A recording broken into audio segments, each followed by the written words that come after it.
Assalamualaikum warahmatullahi wabarakatuh. Salam sejahtera buat kita semua. Om Swastiastu, Namo Buddhaya, Salam Kebajikan, Rahayu. Rahayu.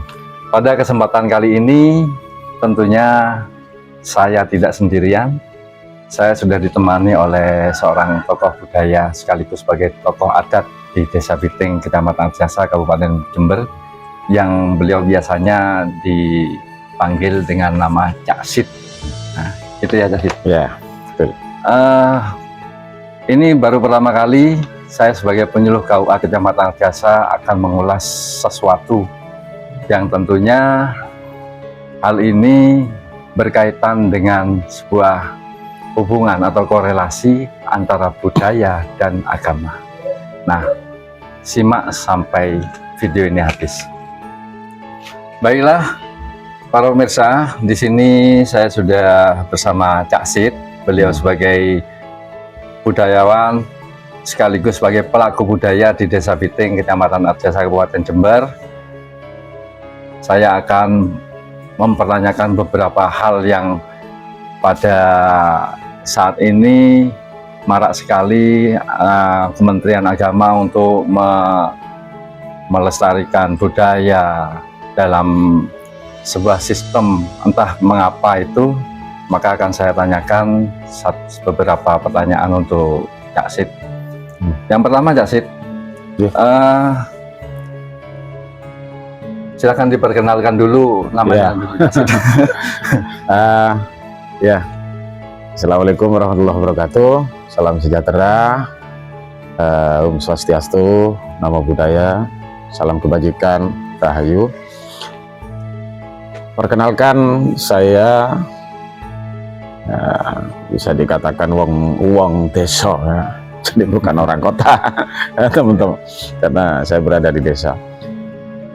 Nama lengkap saya Abdul Rashid, biasa dipanggil Cak Sid. Cak itu sebutan kakak lah kalau di daerah Biting ini, Cak.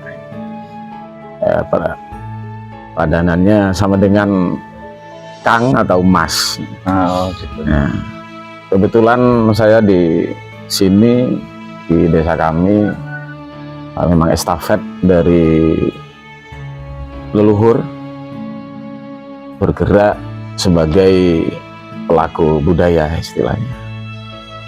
Jadi di sini pelaku ya, bukan pembahas. Kalau pembahas belum tentu pelaku. Ya, begitupun pelaku kadang juga pembahas. Saya lebih ke pelakunya. Saya memang turun temurun dari Pak D, Mbah, Buyo sampai ke atas, yaitu nguri-nguri atau menjaga, dalam istilah Jawa tuh ngrekso budaya. Oh iya, Cak Sid. Jadi Biting. Begini, ketertarikan Cak Sid sendiri itu untuk pelestarian budaya atau adat di Desa Biting itu awalnya seperti apa? Apa memang sudah binaan dari leluhur sebelumnya, mbak-mbak yang sebelumnya, atau memang ada ketertarikan yang lain? Ya, itu sebenarnya panjang sih ceritanya, cuma saya ringkas saja. Awalnya memang sudah dipersiapkan memang sepertinya oleh terutama mbah saya.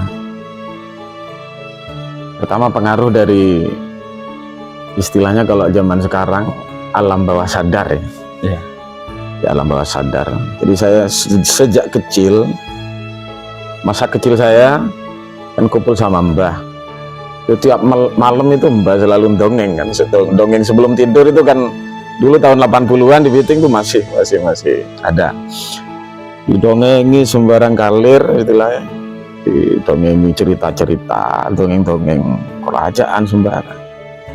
Dan itu sangat melekat di dalam ruang alam bawah sadar saya. Terus yang kedua, karena memang meneruskannya amanah dari Pak D.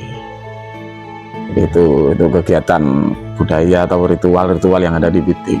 Terus yang ketiga memang cinta. Ya, memang cinta budaya karena saya orang Jawa, cinta budaya Jawa. Iya.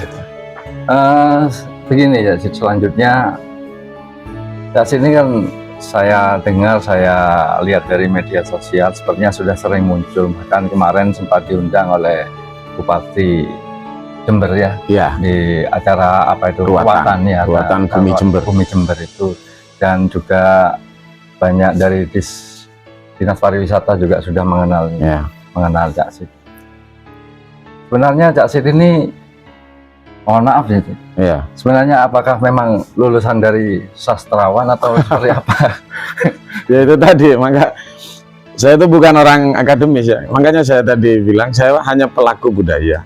Memang sejak kecil banyak mendengar tentang budaya, dan setelah saya besar saya mendalami, tentunya bukan di bangku sekolah ya, bukan secara akademis.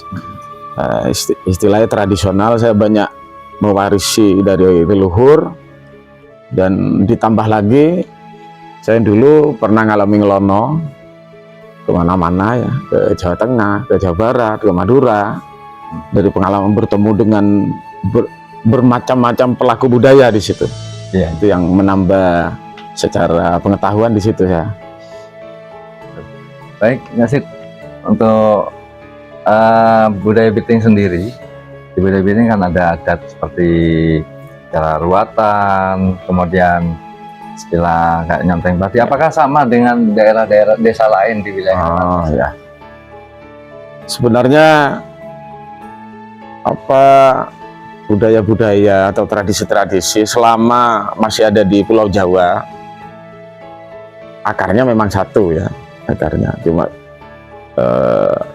dari leluhur itu kan sejak Singosari dan sebelumnya, lalu ke Mojopahit, lalu ke Demak. Nah, itu kan ada pengembangan-pengembangan, karena secara teori, jadi jika satu negara itu sudah bubrah, sudah selesai, berdiri negara baru, maka di situ akan ada perubahan model kepemerintahan, termasuk budaya seni, pasti ada. Seperti juga budaya pada saat Mojopahit, terus kebiasaan orang Mojopahit baik dari segala bidang ya, terus berganti zaman Demak. Ini masih ada sisa Mojopahitnya, terus berkembang lagi, ada unsur Islamnya, terus sampai mecah kemana-mana. Salah satunya di Biting ini ya, di Biting ini unsur Mojopahitnya ada, unsur Mataramnya ada, terutama unsur Belambangan ya ada, unsur Madura juga ada. Jadi itu kami menyebutnya budaya Bitingan. Bitingan. Kenapa saya sebut Bitingan? Khasnya orang Biting. Beda berarti ya, Cid ya? Beda. Iya. Jadi ada yang unsur Madura, tapi tidak full Madura. Ada yang unsur Belambangan, tapi nggak full Belambangan. Tapi itu dalam satu kesatuan, ya, Cid? Itu dalam satu kesatuan, dan itu mempunyai ciri khas sendiri. Semisal saya ambil contoh, ya, ruatan ya. Ya. Di sini orang Jawa Tengah nyebutnya ruatan, di sini rukatan, ya, rukat, ngerukat. Orang Madura menyebutnya rokatan, rokat. Jadi antara ruwat dan rokat di Biting muncul namanya rukat. Ini tetap saya pertahankan karena memang dari sononya, dari leluhur. Terus uborampe lagi. Uborampe itu bahan-bahan yang ada untuk sesaji. Iya. Itu khas banget. Unsur Mataramnya ada. Itu dalam kidung, seperti kidung peninggalan Sunan Kalijogo itu dipakai. Kidung Rumah Saing Wengi. Nah, ini juga unik. Kidungnya secara pakem tembang itu dandang gulo. Iya. Dandang gulo. Semua punya dandang gulo, Jawa ya. Cuman yang beda di sini larasnya. Jadi kidungnya tek Sunan Kalijogo, artinya itu lebih ke kulon, Mataram ya. Tapi larasnya laras Belambangan, laras Biting. Jadi banyak keunikan-keunikan, sehingga itu sudah kami bulatkan dan kami patenkan ya budaya Bitingan. Kalau itu sendiri, bahwa di sini juga Cak Sid selain tentang masalah adat, tentang masalah budaya, Cak Sis kan punya sebuah namanya grup. Ya. Ada grup gamelan, ada grup gelondangan. Di situ saya lihat itu ada nuansa-nuansanya Islami. Oh, iya, Nuansa Islami. Jadi seiring dengan itu, apakah memang ada korelasi hubungan antara budaya dengan agama sendiri itu, apakah ada? Oh, ya. Sedangkan kalau menurut pemikiran awam itu bahwa hal-hal semacam itu kayak gamelan itu ada unsur-unsur mistis istilahnya. mungkin yang saya ketahui seperti itu. Bagaimana kira-kira? Ya, sebenarnya kan kalau kita kembali ke kita memahami budaya itu apa sih? Jadi seni itu kan masuk bagian juga dari budaya.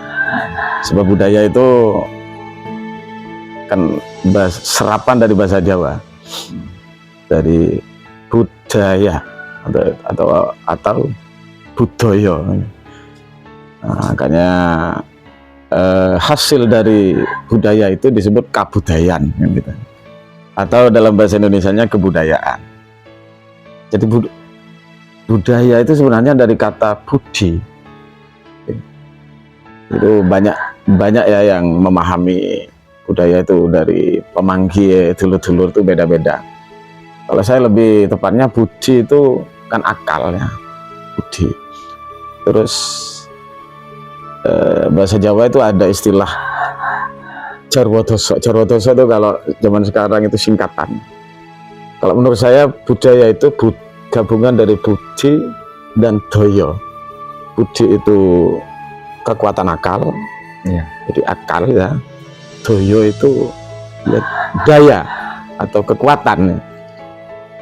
Hal-hal yang berhubungan dengan akal manusia, yang di situ melahirkan berbagai macam karya, sehingga menjadi kebiasaan. Jadi lebih simpelnya budaya itu hasil pemikiran manusia, hasil perenungan manusia yang kemudian istilahnya dipraktekkan dalam kesehariannya, dilakukan, dan itu disepakati. Kebiasaan itu lalu disepakati oleh masyarakat dan turun-temurun. Jadi ini menyangkut juga bahasa, menyangkut juga busana, juga termasuk seni dan lain sebagainya. Jadi seperti itu. Dan kaitannya dengan agama ya sebenarnya tidak bertolak belakang sebenarnya, Kak. Budaya itu sebagai penunjang agama sebenarnya. Misalnya gini, saya mau mensosialisasikan suatu kajian keagamaan semisal. Terus sasaran saya anak-anak muda, golongannya anak-anak pemabuk, Ya. Nah, otomatis saya harus memahami anak-anak muda itu kebiasaannya apa, kesenangannya apa. Selain mendem, itu pasti punya hobi kan, Ya. punya kesukaan apa, kebiasaan. Semisal yang pernah saya lakukan dulu, saya kumpul sama anak-anak ngamen, anak-anak mendem, tapi hobinya gitaran, ngamen. Ya. Oke lah, mendemnya urusan minuman keras itu oke lah, haram, nggak bilang gitu. Saya ambil dari sisi hobi yang di luar itu, yaitu ngamen dan gitaran, musik. Saya masuk di situ. Nah ini kan budaya. Jadi kebiasaan anak muda ketika kumpul, cangkruk itu saya masukin, ternyata seperti itu. Nah ini bukan tidak ada dasarnya, karena para wali zaman dahulu seperti itu. Wali Songo kan seperti itu ceritanya, masuk ke budaya. Iya, iya. Ini artinya kenapa saya memilih gamelan itu, gamelan Kiai Samudra kan? Iya. Kiai Samudra kan orang dulu pernah tanya, Om Biting itu kok jauh dari laut kok dijenengi samudra? Jadi samudra kan sami muji dumateng Rasulullah, disingkat dari Samudra. Oh iya. Jadi memang itu buat tujuan saya buat syiar, memang syiar Islam lewat lagu-lagu gamelan, gelondang dan lain sebagainya. Yang memang ini sebagai penunjang. Sebab agama itu kalau kita sampaikan, ini menurut pemanggil saya ya, penemu saya, kalau disampaikan secara polos tanpa melihat kalau istilah dengan agama itu ada lisan kaum namanya. Jadi sampaikanlah ajaran itu dengan lisan mereka, dengan kebiasaan mereka. Jadi kalau kita polos-polosan, sebenarnya seperti tadi, saya menyampaikan satu kajian, pas anak-anak ngumpul di kelompok anak-anak yang seperti itu, anak-anak nakal, minuman keras haram. Ya. Bukan hanya nggak diterima, paling saya ditempelin. Jadi itu pentingnya kita memahami budaya. Pentingnya memahami budaya. Selama Cak Sid sendiri ini mencoba untuk mengangkat budaya atau syiar-syiar agama melalui budaya sendiri, apakah tidak pernah ada gesekan dengan ulama, dengan yang ada di daerah? Ya salah. Awalnya ya sangat banyak, saya nggak berani kalau cerita itu, sebab sangat sensitif.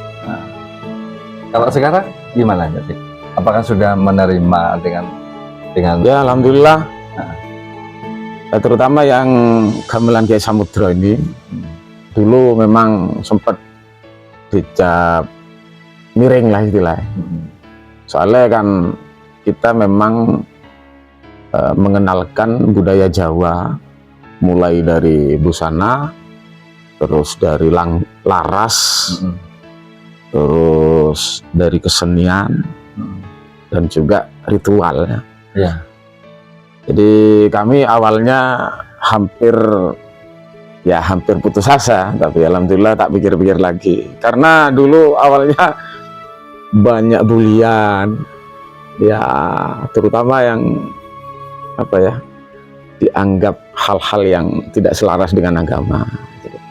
Dan sebenarnya kami sebelum konsep itu kan sudah banyak konsultasi pada yai-yai yang saya kenal. Kebetulan saya basicnya santri. Ya. Saya dulu mondok lah istilahnya. Nah, kami memang menyadari karena kurang pemahaman tentang budaya. Kebanyakan itu kan sebelum mengkaji sudah menjas istilahnya. Jadi gamelan atau seperti ini ya hanya berdasarkan melihat film. Ketika melihat film horor kan pasti seperti itu. Ya. Ada film kuntilanak pasti dukunnya pakai seperti ini. Jadi hanya berbekal itu, lalu ketika ada seseorang pakai seperti ini ya, wah dukun, Ya. sebenarnya ini kan tanpa kajian ilmiah. Kan seharusnya tabayun dulu istilahnya. Kalau dalam Islam nggak tabayun. Apa sih sebenarnya belangkon itu? Sejarahnya bagaimana? Awal mulanya bagaimana? Ada kaitan yang enggak dengan Islam, seandainya orang Islam ya. Setelah melakukan kajian dengan teliti, penelitian dengan sempurna, baru menyimpulkan, oh ternyata begini lah, baru menghakimi. Kan sebenarnya seperti itu. Kalau untuk itu Cak Sid, kemarin kan sempat ada acara ruwatannya di Jember ya. Nah, ini sempat jadi kayaknya ada banyak kontroversi juga. Untuk ruwatan itu kan seperti kalau dulu itu apa istilah abangan seperti itu. Istilah kaum abangan ada kemudiannya. Apakah ruwatan itu menurut Cak Sid sendiri itu dalam agama Islam seperti apa sih? Kalau acara ruwatan kan ada semacam apa itu? Buat yang ada buah-buahannya kayak apa itu? Jadi gini ya, ini memang hal yang sensitif,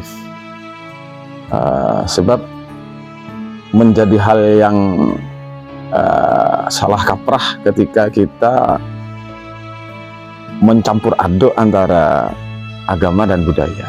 Oh, iya. Kembali tadi saya jelaskan bahwa budaya itu kebiasaan masyarakat. Nah di sini kan pentingnya agama, hadirnya agama, ya kita sebagai muslim ya, hadirnya agama dalam budaya itu kan untuk menyesuaikan, artinya bukan menghapus. Nah, kan yang keliru kalau kita menghapus. Sebab kalau kita menghapus itu juga bertentangan juga dengan ajaran Islam. Kenapa bertentangan? Di surat Al-Hujurat ayat 13 itu sudah jelas. Ya ayyuhan nas inna khalaqnakum min dzakarin wa unsa wa ja'alnakum syu'uban wa qabaila lita'arafu. Wahai manusia. Nah ini manusia. Bahasa santrinya anu ya sekarang. Nas itu. Ya. Ini maaf ya, saya kebetulan pernah ngaji. Jadi, nas itu kan manusia. Jadi enggak tertuju pada orang Islam tok. Wahai manusia, inna khalaqnakum min dzakarin wa unsa. Sesungguhnya kami menciptakan kalian manusia maksudnya laki-laki dan perempuan. Jadi itu hal yang mutlakan bahwa memang peran Allah langsung kita diciptakan laki-laki dan perempuan, itu mutlak namanya. Ya. Wa ja'alnakum syu'uban wa qabaila, dan kami jadikan, ya tadi kan menciptakan, sekarang menjadikan. Nah, kalau menjadikan itu ada proses alam di situ artinya. Ya. Jadi sunnatullah, ada proses alam. Wa ja'alnakum syu'uban wa qabaila, dan kami jadikan kalian berbangsa-bangsa dan bersuku-suku, kan itu. Jadi itu ada proses alam di situ. Nah, ini titik kuncinya. Kenapa dijadikan berbangsa-bangsa dan bersuku-suku? Lita'arafu, agar kalian saling mengenal. Ini kuncinya. Lah, karena tujuan Tuhan itu menciptakan manusia, menjadikan manusia itu berbangsa dan bersuku agar saling mengenal, maka harus ada alat pengenal. Ya. Harus ada alat pengenal. Itu sudah pasti kan, lita'arafu, agar saling mengenal. Bagaimana kita bisa saling mengenal jika tidak ada identitas? Seperti saya bertemu dengan orang Arab semisal. Ya. Orang Arabnya berbusana Jawa, saya berbusana Arab. Ini kan bingung nanti. Yang mana Arab yang. Jadi budaya itu kan di sini perannya. Untuk kita itu melaksanakan istilahnya apa yang disebut lita'arofu itu. Akan tetapi hadirnya agama itu untuk juga menata budaya. Artinya menata budaya itu jika ada bagian-bagian dari budaya itu bertentangan dengan syariat, maka di situ agama berperan untuk memperbaiki, bukan menghapus, ya, diperbaiki. Kalau kita flashback ke zaman dulu, itu sudah sangat dicontohkan, sangat nyata faktanya. Wali Songo itu alim alamah, ulama dahulu ya. Banyak sekali contohnya. Saya ambil satu contoh, Sunan Kudus. Sunan Kudus itu menempati Kudus itu ya. Waktu itu ada yang bilang sebelum bernama Kudus itu Ngudung. Itu kan bekas candi itu. Bekas candi. Yeah. Bekas candi. Lalu Sunan Kudus menempati itu ya. Setelah berdirinya Kesultanan Islam Demak, Sunan Kudus menempati itu. Tidak serta-merta Sunan Kudus itu membongkar candi, tidak dibongkar candi itu, tidak dihapus, dijadikanlah menara untuk tempat muadzin, adzan. Ya. Itu satu. Yang kedua, karena masih ada sisa-sisa umat Hindu di situ, maka sebagai bentuk moderasinya, tadi Pak Budi kan bilang moderasi. Moderasi. Maka Sunan Kudus itu membuat satu peraturan di Kudus, dari Ngudung kemudian disebut Kudus, yakni orang-orang di daerah Kudus dan sekitarnya kalau hajatan tidak boleh menyembelih sapi. Itu sampai sekarang melekat. Kenapa itu? Karena itu sebagai penghormatan. Kan sapi itu kalau di agama Hindu seperti ada istilah lembu andini ya, Ya. tunggangan Siwa. Jadi sapi itu kan orang Hindu nggak makan sapi. Ya. Jadi sapi itu kan hewan yang dimuliakan Di umat Hindu. Jadi sampean bayangkan Sunan Kudus nek ono wong duwe gawe ning kene, jadi nyembelih kerbau itu sampai sekarang kan. Saya pernah ke Gerobokan, daerah Purwodadi, jadi Gerobokan. Dan Gerobokan itu pas waktu mantenan itu ya, teman saya memang benar sampai ke Purwodadi, daerah Gerobokan itu sangat melekat, tidak boleh nyembelih sapi. Ya, ya. Nah ini kan sangat moderasi. Ya, ya betul. Itu seharusnya itu berlanjut sampai sekarang ya. Kan ini putus kan. Betul. Jadi mengawinkan istilahnya, atau lebih tepatnya bahwa budaya itu bisa menjadi perangkat yang paling jitu untuk menyampaikan ajaran-ajaran agama. Berarti termasuk apa yang disebut dengan bahwa budaya itu sebagai pemersatu ya? Iya. Pemersatu umat ya? Betul. Ya, betul.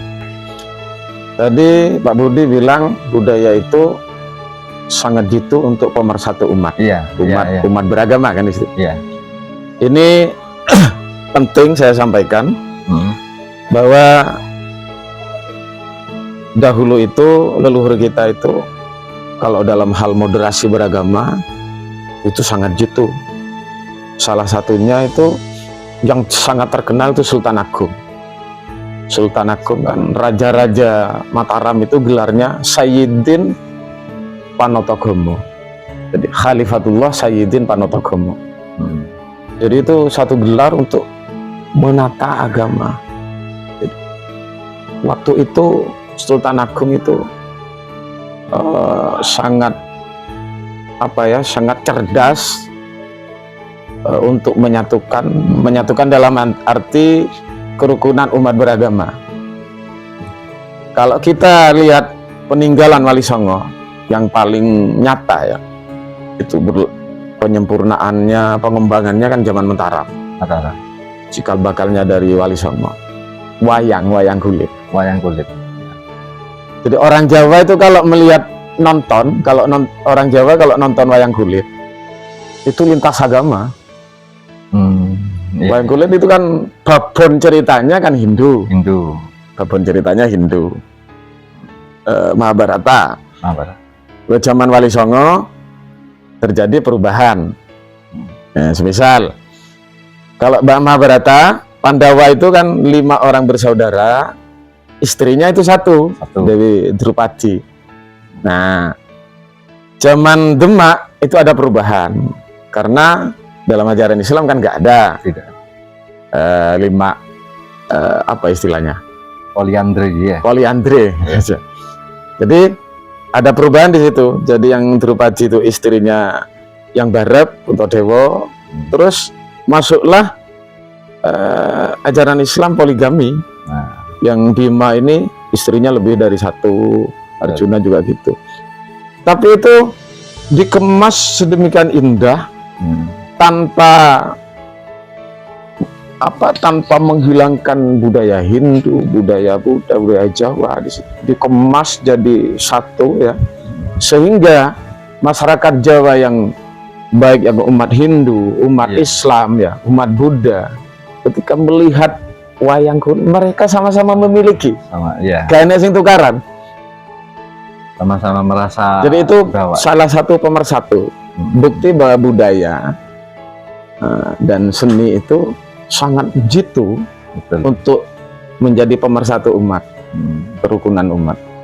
Bagaimana jadi seandainya jalannya budaya ini tidak selaras dengan agama? Gimana? Budaya apabila terjadi, budaya ini terjadi tidak selaras dengan agama, apa yang terjadi? Kita ya, ini terutama, nggak apa-apa kan kalau saya ngomong, saya kan orang Islam ya, terutama dari saudara-saudara kita yang Islam, Muslim, ini sangat minim mau mengkaji budaya itu. Padahal dari pendahulunya penyebar Islam di Wali Songo itu, makanya saya terpanggil untuk itu ya. Saya terpanggil. Sebab kalau benar-benar mau mengkaji ya, tentang budaya itu, maka pasti dia akan sadar bahwa budaya itu sangat besar pengaruhnya. Dan itu efeknya jika dihapus maka akan besar juga Terhadap negara ya, ya, terhadap negara. Soalnya gini ya, semisal orang tidak bisa membedakan antara budaya dan agama. Ini yang banyak terjadi ya. Saya dulu ya, sebelum benar-benar mendalami budaya Jawa, maaf ini saya fanatik dulu ke budaya Arab. Ini di sini saya bilang budaya Arab ya. Bukan jangan kaitkan dengan agama.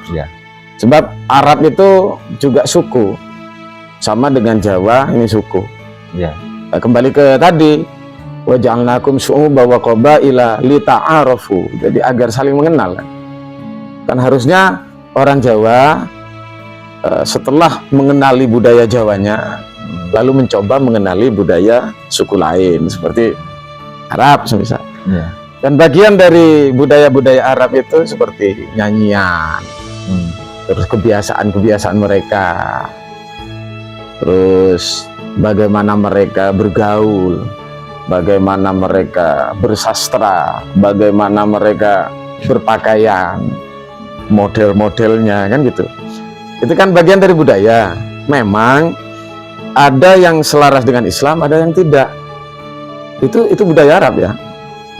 Meskipun Islam dari Arab, tapi budaya Arab itu kan ada yang selaras dengan Islam, ada yang tidak. Semisal sekarang, dulu saya pernah di Gambus ya. Saya dulu ada satu lagu ya. Ini karena kurang paham dulu ya. Lagunya Majidah Ar-Rumi. Irhamni ya Allah. Gitu lagu. Itu didengar, bagi saya dulu mendengarnya itu Islam. Padahal itu lagu-lagu Nasrani itu. Orang Nasrani Arab. Jadi ketika kita memahami budaya Arab itu dianggap Islami ya. Semua budaya dikebiahuyah Islami, maka itu sangat bahaya. Sama dengan kita memahami Jawa, dikebiahuyah itu suatu agama tertentu, maka ini akan sangat berbahaya. Karena ketika sudah budaya ini sudah dikotak-kotakkan dengan agama, ya, oh nek ngene iki kebiasaan ngene iki wong maaf ya, wong Islam, wong Hindu, wong Kristen. Ketika budaya sudah terkotak-kotak, semisal budaya Jawa diidentikan dengan satu agama, budaya Jawa, maka orang Jawa yang beragama selain itu, dia akan meninggalkan budaya Jawanya. Dan ini sangat berbahaya. Banyak kasus-kasus yang terjadi seperti itu. Sama seperti kita menganggap semua yang Arab itu Islami.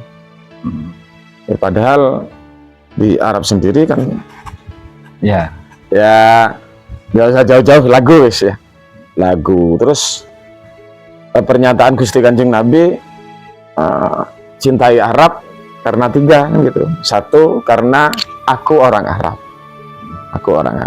yang kedua karena bahasa Quran, yang ketiga karena bahasa surga. Jadi 3 hal kan kita mencintai Arab itu. karena Gusti Kanjeng Nabi orang Arab. Artinya itu sama halnya aku lahir di Arab, maka aku berbudaya Arab. Jadi seakan-akan Gusti Kanjeng Nabi itu mencontohkan kan, oh aku ini lahir di Arab, maka budayaku Arab. Makanya Gusti Kanjeng Nabi, Islam itu tidak mengatur desain pakaian, yang diatur hanya aurat, aturan syar'i untuk menutupi aurat. Kalau desain pakaian itu tidak diatur. Makanya kalau memang diatur, pasti sejak Kanjeng Nabi itu sudah, oh ini desain orang Islam. Jadi, orang Arab sudah seperti itu pakaiannya. Itu kan masuk bagian dari budaya. Seperti tadi, kenapa Wali Songo tidak menghapus unsur-unsur Jawa, seperti mau ikut moderasi, terus wayang ya. Karena itu tadi lita arafu, untuk identitas, demi tercapainya lita arafu itu, agar saling mengenal. Iya, itu budaya. Aku. Ya, terima kasih Casid atas ulasannya. Nanti mungkin kita bisa ketemu lagi dengan dengan pembahasan lain, tetap saja dengan tentang budaya dan adat. Mungkin di sini bisa saya simpulkan bahwa budaya itu dalam sebuah agama itu sebagai memberi corak mewarnai mewarnai. Sedangkan agama sendiri dan sebuah budaya itu mungkin sebagai pengikis hal-hal yang negatif untuk memfilter budaya itu sendiri. Silakan Yasin, mungkin ada pesan-pesan yang mau disampaikan untuk khususnya pada Kementerian Agama. Siapa tahu Yasin. Ini untuk rekan-rekan yang moderat di luar sana, mungkin yang nonton ini mungkin ada beberapa sama umat. Kalau pesan, kalau ke Kementerian Agama ya saya wong cilik ya. Jadi tidak pantas saya. Saya lebih ke anak muda aja ya, ke generasi. Jadi pesan saya ke adik-adik, terutama di desa saya, di lingkup desa saya, di Desa Biting, dan lebih luas lagi adik-adik generasi muda, generasi bangsa, bahwa leluhur kita sejak dari zaman sebelum berdirinya NKRI sampai berdirinya NKRI itu sangat memperhatikan hal-hal yang berkaitan dengan budaya, karena budaya adalah identitas bangsa. Budaya itu identitas bangsa. Bagaimana bangsa lain mau mengenal Indonesia kalau kita tidak berbudaya Indonesia? Bagaimana bangsa lain akan mengenal kita kalau kita berbudaya dengan budaya di luar budaya Indonesia? Jadi mari kita selaraskan dan jangan pisahkan antara budaya dengan agama, dan jangan dikotak-kotakkan. Ya, justru kita menyelaraskan dan nguri-nguri. Jadilah budaya ini sebagai penghias istilahnya. Karena ini bagian dari alat pengenal. Kalau saya sebagai Muslim, lita arafu itu tadi, sebagai agar kita saling mengenal. Itu yang terdapat dalam kitab suci kami, ya, sebagai orang Muslim. Jadi intinya pesan saya atau permohonan saya, kalau kepada Kementerian Agama, saya memohon untuk mendukung kegiatan-kegiatan yang berhubungan dengan budaya, terutama seperti kami yang ada di bawah, yang memang benar-benar pelaku dari budaya itu sendiri. Karena di desa-desa itu banyak sekali pelaku-pelaku budaya yang masih eksis, dan mungkin ini masih belum tersentuh oleh pemerintah. Dimohon dukungannya kepada kami agar lebih fokus lagi dan lebih terfasilitasi. Ini akan lebih baik demi tercapainya budaya sebagai identitas bangsa agar semakin kuat. Nah, demikian. Ya, terima kasih Casid. Ya, pemirsa, mungkin itu untuk kali ini ulasan, semoga bisa bermanfaat untuk kita semua. Terima kasih Casid. Oh, nggih. Salam budaya, rahayu. Assalamualaikum warahmatullahi wabarakatuh. Waalaikumsalam warahmatullahi wabarakatuh.